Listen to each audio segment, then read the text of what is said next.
ठीक है ना।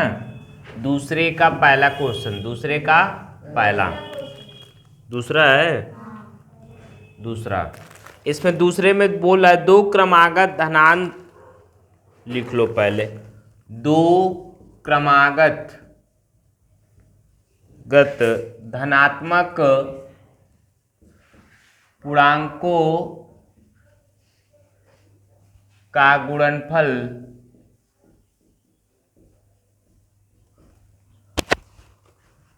306 है, 306 है।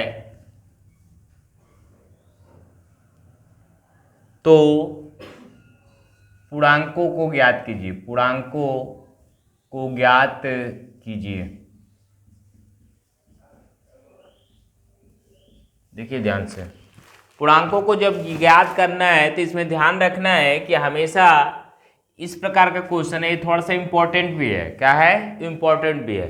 यदि यही क्या करेगा अगले वाले चैप्टर में, जैसे क्वेश्चन में आया था, तो ये क्वेश्चन में सॉल्व करने के लिए आ गया था। यहाँ पे आपको क्या करना है, सिर्फ इसका क्या करना है, द्विघात समीकरण बना के क्या कर देने हैं, छोड़ देने हैं। ठीक है ना। लेकिन अगले क्वेश्चन में आपको, अगले एक्सरसाइज में मिलेगा कि इसको क्या करना है, आपको सॉल्व करना है। तो ये इसी तरह से सारा क्वेश्चन बनेगा। समझ में आया ना। अब देखो, क्रमागत का मतलब बोलता है तो क्रमागत का मतलब समझते हो क्या होता है? क्रम से। जैसे एक के बाद क्या आता है, दो, दो के बाद क्या आता है, तीन, तीन के बाद क्या आता है, चार। जैसे हम किसी पंक्ति में खड़े हैं, क्या है, पंक्ति में खड़े हैं, तो पंक्ति में खड़े होते हैं तो पहले एक रहेगा, उसके पीछे, उसके पीछे, उसके पीछे। अब बताओ, जैसे चार लोग खड़े हैं, यहां पे हमने क्या बना दिया, चार बना दिया। एक, एक ये हो गया दो, ये तीन, और ये क्या हो गया, चार। अब हम बोले, आपसे बोल दे रहे हैं कि क्या है कि दो क्रमागत मतलब यहां से इसका और इसका, क्रमागत का मतलब क्रम से, जस्ट इसके जो पीछे होगा, इन दोनों का योग कितना है, 306 है। कितना है, 306 है।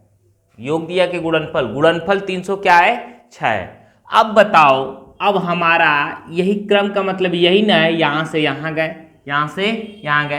अब बताओ क्रम का मतलब क्या होता है। पहले वाले को यदि हम इसको x मान रहे हैं तो ये कितना हो जाएगा, इसमें एक आगे वाला है तो x प्लस 1 हो जाएगा, x प्लस 1 हो जाएगा। समझ में आया ना। इसी तरह अगला को मानना होगा तो अगला क्या हो जाएगा, इसमें जुड़ेगा x, x में x जुड़ेगा, मतलब x प्लस 1 प्लस 1 जुड़ जाएगा, तो x प्लस कितना हो जाएगा, 2, x प्लस कितना हो जाएगा, 2। अगला वाला इसको करना है तो फिर इसमें 1 जुड़ेगा, तो ये हो जाएगा x प्लस 2 और प्लस 1 बराबर x प्लस कितना हो जाएगा, 3। कितना हो गया, 3। यदि क्रम से हमको मानना है तो पहली क्रमागत संख्या मानेंगे x, दूसरी मानेंगे x प्लस 1, तीसरी मानेंगे x प्लस 2, चौथी मानेंगे x प्लस 3। मतलब उसमें 1 2 3 4 काउंटिंग क्या होती है, जुड़ना चालू हो जाता है। समझ में आया ना। यही होता है क्रम। क्या होता है, क्रम। तो इस प्रकार से आप क्या कर सकते हैं, समझ सकते हैं। समझ में आया। पहले हम लिखना चालू करते हैं। यहां से लिखेंगे, माना पहली क्रमागत संख्या बराबर हम कितना मान लेंगे, x। क्या माने, x। क्या हो गया हमारा, x। तो दो क्रमागत पूछा है ना, तो दूसरी क्रमागत संख्या बराबर हमारा कितना हो जाएगा, x प्लस 1 प्लस 1। पहला x माने तो दूसरा क्या मानेंगे, x प्लस 1। यहां देख रहे हैं ना। अब प्रश्न के अनुसार, प्रश्नानुसार लिखते हैं। क्या लिखेंगे, प्रश्नानुसार। जैसे जैसे प्रश्न में बोला है कि पूर्णांकों का गुणनफल, तो उनका हमको क्या करना है, गुणा करना है। मतलब x और into x plus 1, x plus 1 equal to कितना होगा, 306। कितना होगा, 306। दोनों का गुणनफल कितना होगा, 306। बस गुणा कर लीजिए, x का उठा के इसमें गुणा कर लेंगे तो x स्क्वायर, और ये हो जाएगा इसके साथ x हो जाएगा बराबर 306। अब यहाँ पे हम लोग क्या कर लेंगे, x square plus x minus 306 equal to 0। ये हो गया आपका द्विघात समीकरण रूप। इस तरह से हम लोग क्या कर लेंगे, इसको सेट करके बाद छोड़ देंगे। ये हल तो करना नहीं है, आपको सिर्फ क्या करना है, द्विघात समीकरण के रूप में निरूपित करना है। क्या करना है, निरूपित करना है। तो देखिए ए का ए एक्स स्क्वायर, एक्स की अधिकतम घात कितनी है 2, ए का जो ए का जो मान है वो क्या है 1 है, 0 नहीं है, तो क्या होगा, ये द्विघात समीकरण हो गया। यहीं तक हम लोग को क्या करना है, छोड़ देना, क्वेश्चन को सॉल्व नहीं करना। अब इस क्वेश्चन में बस सीख लीजिए कि आपको किसी भी क्रमागत संख्या को मानना हो तो क्या मानेंगे। यहीं पे 3 संख्याएं बोल देगा तो पहले x मानेंगे, दूसरा x+1 मानेंगे, x+1, तीसरा x+2 मानेंगे। समझ में आया? इस तरह से होता है क्रमागत संख्या को मानने के लिए। समझ में आया? उतारिए इसको।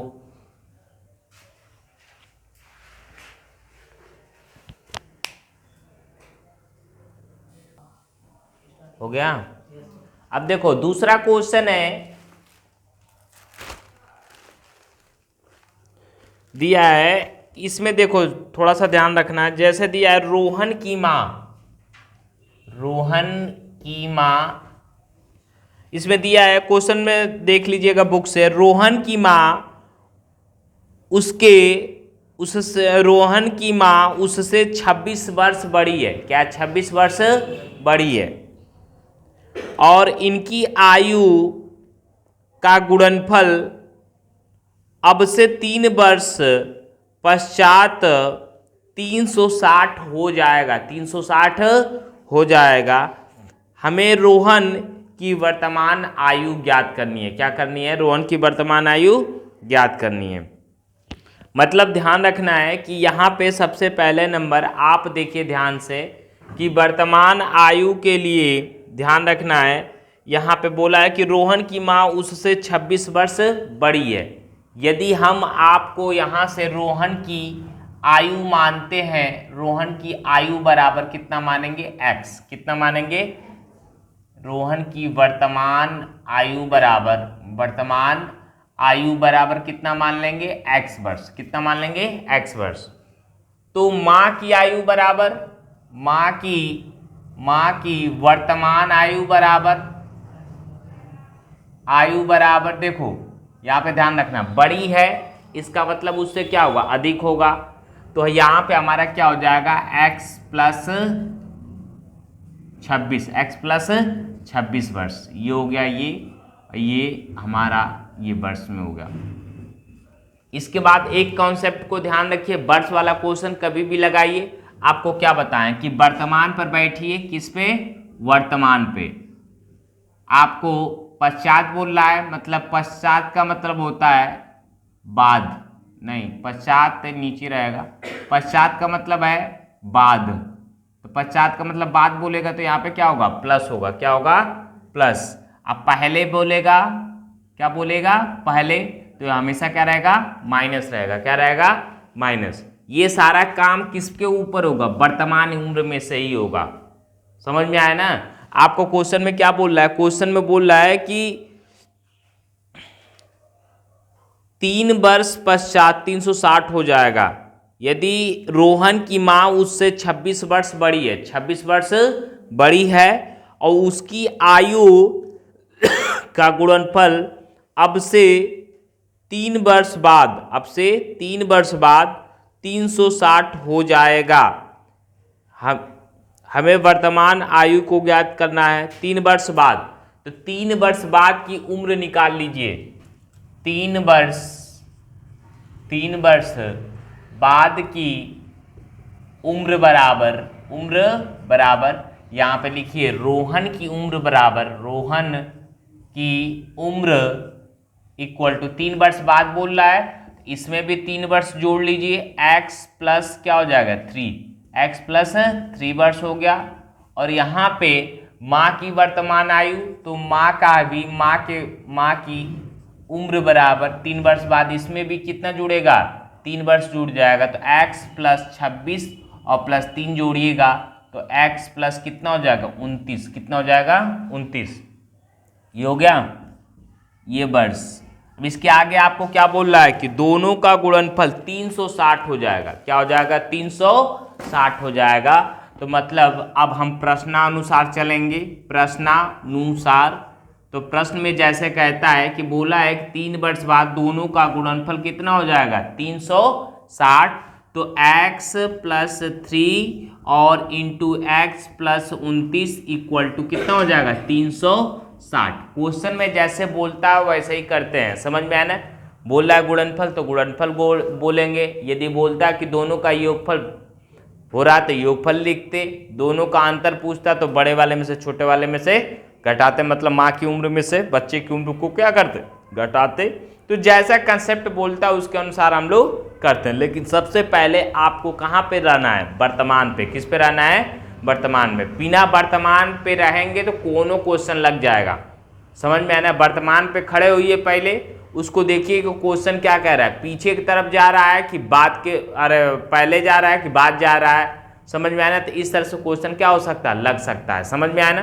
तो अब यहाँ पे देखिए दोनों का गुणनफल बोला है, अब यहाँ से गुणा कीजिए, x का x में करेंगे x स्क्वायर हो जाएगा, फिर इसका करेंगे 29x हो गया, 3 का करेंगे प्लस 3x हो जाएगा, और 3 इसमें करेंगे क्या हो जाएगा 87 हो जाएगा, समझ में आया ना, इक्वल टू 360। अब ध्यान रखिए, देखिए x x वाला जुड़ सकता है, सजाती है तो x स्क्वायर हो गया प्लस 29x और 3x, 29x और 3x जुड़ के कितना हो जाएगा 9 3 12, 1 और कितना होगा 32x, कितना हो गया 32x प्लस 87 इक्वल टू 360 हो गया। अब द्विघात समीकरण के रूप में लाने के लिए हमको क्या करना पड़ेगा, सबको एक साइड लाना पड़ेगा। क्या करेंगे, सबको एक साइड लाएंगे, एक्स स्क्वायर प्लस 32x और प्लस इधर आ जाएगा प्लस 87 और माइनस 360।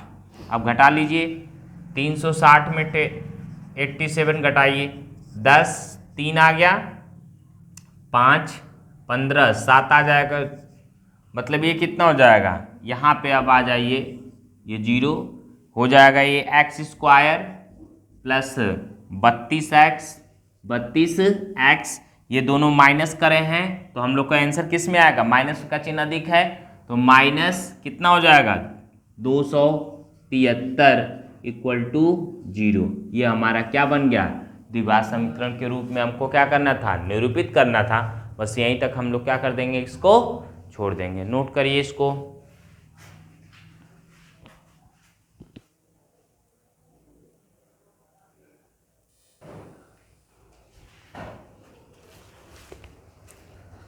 देखो अगला क्वेश्चन है, इसमें रेलगाड़ी वाला, कौन सा है, रेलगाड़ी वाला। रेलगाड़ी वाला क्वेश्चन है, थोड़ा सा इसमें ध्यान रखना होगा कि किस प्रकार से बोला है। जैसे बोला है, थोड़ा सा हम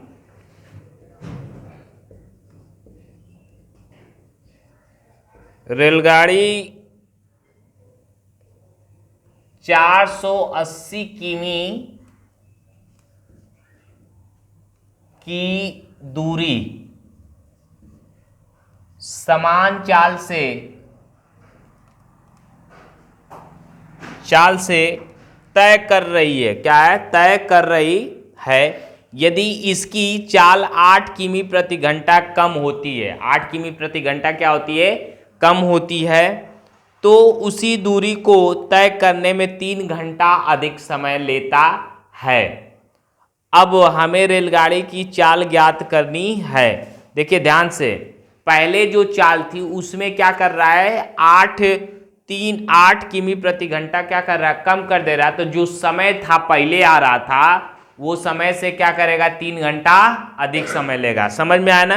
तो सबसे पहला हमको यही करना है कि माना रेलगाड़ी की चाल क्या हो जाए, पहले सामान्य रूप से निकाल लो। क्या करो, सामान्य रूप से निकाल लो कि 480 किलोमीटर की क्या है, उसकी पूरी दूरी है, ठीक है। वो 480 किलोमीटर की दूरी पे तय करने में जितना समय लगेगा वहीं से बनेगा। अब देखो यहाँ पे हम लोग क्या करेंगे, सबसे पहले लिखेंगे, माना रेलगाड़ी की चाल बराबर x किलोमीटर प्रति घंटा, कुल दूरी बराबर कितना हो जाएगा 480 किलोमीटर कितना हो जाएगा 480 किलोमीटर दिया है। तो तय करने में लगा कुल समय बराबर। अब देखिए ध्यान से, यहाँ पे एक सूत्र आता है चाल बराबर दूरी बटा में समय, ये सूत्र होता है, ठीक है ना। इसी सूत्र पे आपका क्या होता है बनता है, समझ में आना। इसके नीचे देखिए 1 रख लीजिए, तिर्यक गुणा कर देते हैं तो चाल गुणे क्या हो जाता है समय हो जाता है, और इसका इसमें गुणा हो जाता है क्या हो जाता है दूरी हो जाता है, क्या हो जाता है दूरी। अब यहां से हमको निकालना क्या है समय, क्या निकालना है समय। तो समय को यहाँ छोड़ दीजिएगा, इसको यहाँ लेके आ जाइएगा, मतलब समय बराबर हो जाएगा दूरी बटा में चाल। हो गया, समझ में आया। तो दूरी बटा में चाल, तो यहाँ समय है तो यहाँ पे क्या हो जाएगा दूरी बटा में चाल। अब यहाँ पे देखिए दूरी कितनी हो जाएगी 480, अब समय कितना हो जाएगा x। तो ये कितना आया, ये घंटा में आएगा ना, कितना आएगा घंटा में, क्योंकि चाल इसकी क्या दिया है किलोमीटर प्रति घंटा। तो जो समय आएगा कितना आएगा घंटे में आएगा। अब दूसरा जो बोल रहा है इसको मिटा देना, इसकी तो जरूरत नहीं ना, आप लोगों की समझ में आ गया ना। तो यहां से आपको यदि दूरी बोलता तो इसके साथ गुणा होता। देखो यहां से दूरी का ये फार्मूला निकल के आ गया था, ये समय का निकल के आ गया, सबका अलग अलग आ गया, चाल का भी निकल गया, दूरी का भी निकल गया और समय का भी निकल गया, समझ में आना। तो जैसी जरूरत रहती है हम लोग एक ही फार्मूले पे क्या कर सकते हैं, इसको बना लेते हैं, समझ में आया ना। आगे देखो, इसमें आगे जो बोला है क्वेश्चन में बोला है यदि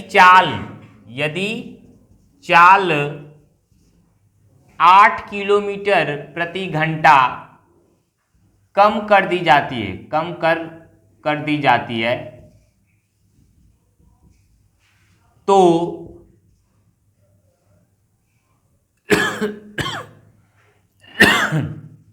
नई चाल बराबर कितना हो जाएगा x, पहले से है 8 किलोमीटर घंटा कम हो जा रहा है तो 8 ये इसमें से कम कर लीजिए तो x किलोमीटर प्रति घंटा हो गया, ये इसकी चाल, नई चाल, समझ में आया ना। अब नई चाल द्वारा जो समय होगा निकालिए, नई चाल द्वारा समय। यहां पे ध्यान रखिए दूरी में तो कोई दिक्कत होगी नहीं, जितना दूरी पहले था उतना ही दूरी उसको कवर करना है। 480 किलोमीटर था तो 480 किलोमीटर ही क्या करना है उसको कवर करना है। या तो आप चाहे उसकी मतलब स्पीड बढ़ा दी गई तब, चाहे स्पीड उसकी कम कर दी जाए तब, उसको तो दूरी उतना ही नापना है 480 किलोमीटर, तो वो तो परिवर्तित रहेगा, अपरिवर्तित रहेगा। तो यहाँ पे दूरी हमारी कितनी आ गई 480, और यहाँ पे समय जो होगा, जो चाल होगी हमारी x-8 होगा, x-8, ये हो गया घंटा, क्या हो गया घंटा। इसके बाद देखिए इसको आगे हम लोगों को करना है, इससे पहले तुम लोग थोड़ा सा इसको उतारो इसको।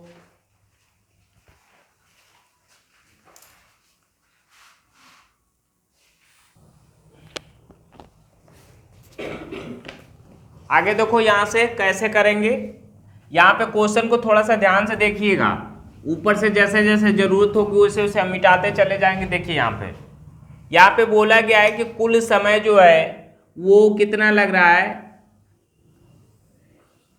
480 बटा में x घंटा लग रहा है। ये बताइए जब स्पीड कम रहती है, ये क्या बोल रहा है कि पहले बोला है कि क्वेश्चन में ही बोला है कि ध्यान से देखिए कि बोला कि उसकी चाल 8 किमी प्रति घंटा कम होती है तो वह उस दूरी को 3 घंटे अधिक समय लेता है, 3 घंटे अधिक समय लेता है। मतलब इसका मतलब कि हाई वाला समय जो है क्या है अधिक है ना, इसका मतलब अधिक है, 3 घंटा अधिक समय लेता है। मतलब इस समय में से इसको घटाया जाएगा तो कितना होगा 3 घंटे के बराबर होगा कि नहीं होगा। बोला कि 40 की कम में 3 घंटा अधिक ले रहा है तो इसका मतलब हाई वाला समय क्या है हमारा, अधिक है। तो प्रश्नानुसार हम लोग क्या करेंगे, प्रश्नानुसार हम लोग क्या करेंगे, यहाँ पे 480 बटा में x माइनस 8 माइनस 480 बटा में x इक्वल टू कितना होगा, 3 होगा। कितना होगा, 3। समझ में आया। अब चलिए, अब इसी को क्या करना है, हमको सॉल्व करना है। सॉल्व करिए। आप एलसीएम लेना जानते हैं। देखिए एलसीएम ऐसे में कैसे ले सकते हैं, तो देखिए जब इस प्रकार का है, यहाँ पे देखिए क्या अलग अलग है, क्या है, अलग अलग है, तो दोनों को रख लेते हैं, x और x माइनस 8 हो गया। अब देखिए इसका इसमें भाग देंगे, तो देखिए भाग देंगे कैसे, x और x माइनस 8 आपको ज़्यादा दिक्कत हो रही तो भाग दीजिए ऐसे। अब जान रहे हैं कि हाई दोनों कट गया तो क्या बच गया, x से ऊपर वाला में गुणा हो जाएगा तो 480 x हो जाएगा, माइनस उसी तरह इसको x से भाग देंगे तो हाई कट जाएगा, क्या बच जाएगा, x माइनस 8, मतलब इसमें गुणा होगा तो 480 और x माइनस 8 ये हो गया इक्वल टू क्या होगा, 3। कितना हो गया, 3।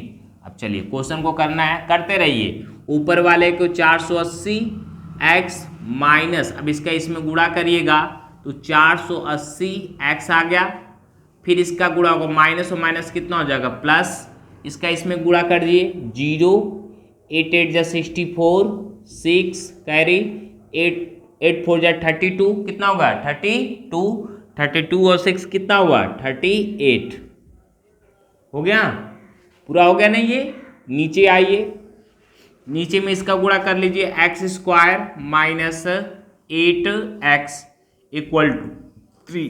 आप तिरिया गुणा कर लीजिए इसके इसमें और इसका इसमें।